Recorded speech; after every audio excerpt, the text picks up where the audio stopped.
Selamat datang para tamu undangan YouTube di Aceh Besar.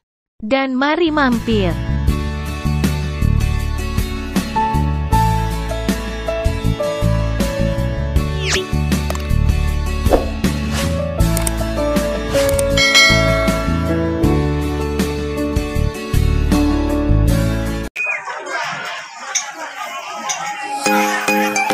Selamat jumpa semuanya dan selamat datang di channel Haftami. Dan pada kali ini saya akan memperlihatkan langsung beberapa masakan saat pesta di Kabupaten Aceh Besar.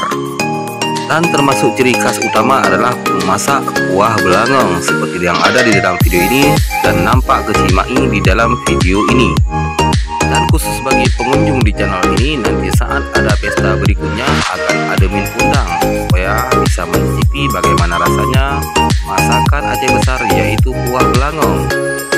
Dan sebagai bentuk dukungan terhadap channel ini, jangan lupa kawan-kawan dan sobat YouTube semua agar subscribe channel ini, like dan share ke teman-teman semua agar bisa berteman dengan channel ini. Dan jangan lupa sekali lagi mohon mengucapkan doa restunya buat pengantin di acara pesta.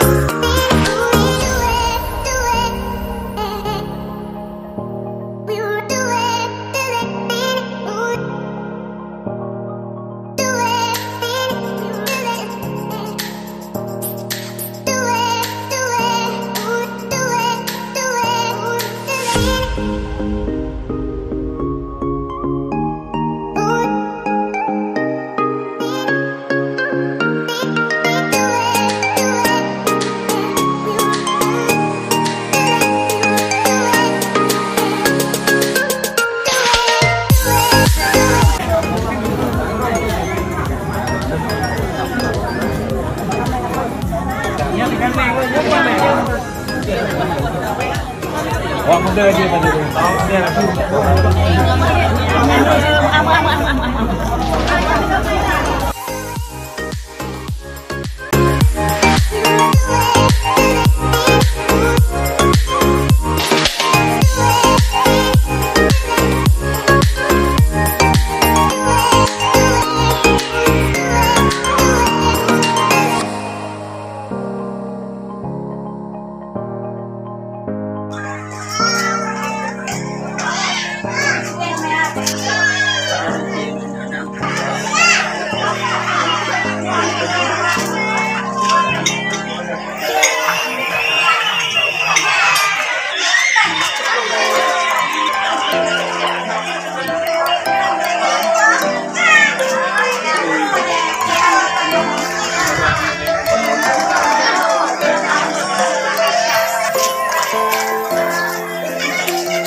Budi hijau hitam boleh ya?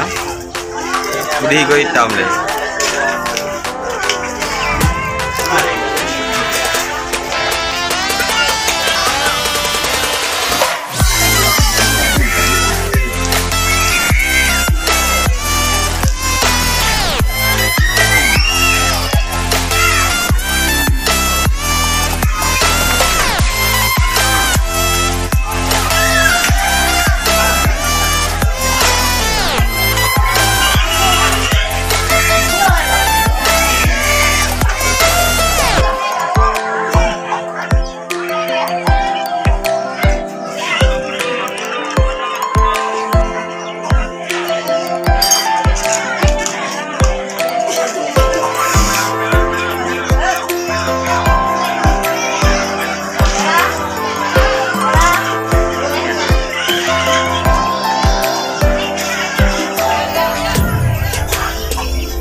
JB. Harga enak tu.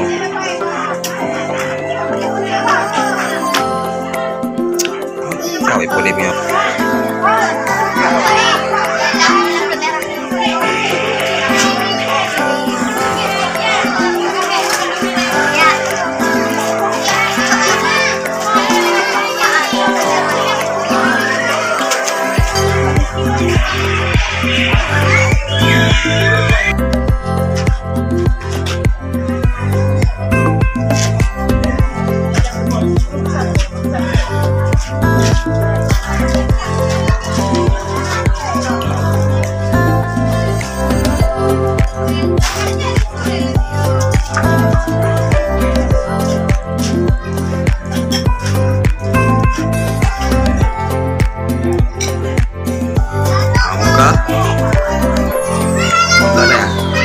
Lihat tuh.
Benar iya.